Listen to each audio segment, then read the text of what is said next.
Ota-onani kim ko'p yig'latadi desa, eng ko'p yig'latuvchilar farzandlar deyilgan. Agar o'sha farzandga ota-ona haqida to'liq ma'lumot berilib, ota-ona kimligi va dunyo va oxiratda ota-onangga muhtoj bo'lishligini tushuntirsin. Agar birorta bola balog'at yoshiga yetgan, bu degani 13, 14, 15 mi, qonunga 18 balog'at yoshi hisoblanadi. Shariatimizda 12, 9, 13, 14, 15 yosh. Xullas aqlini tanigan bola.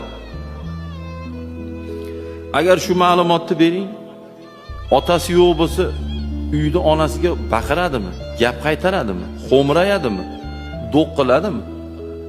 Bu ota borligida u muloyim mishiq bo'ladi. Agar shu ma'lumotni bilsa, farzandlar ota-ona ko'chib ketib, desa bo'ldi, uy senga qoldimi, kenja o'g'il, sen qaraysan deb qarab tashab berdi o'ylaysizmi? Talashadi. Tarbiyali farzandlar talashadi. Mana rolik chiqdi-ku, ikkita akaga sudlashyapti, sudga boryapti. Nima arizalaring deyapti. Uka akani yozyapti. Rolik qilishgan balkim bo'lgan voqeadir.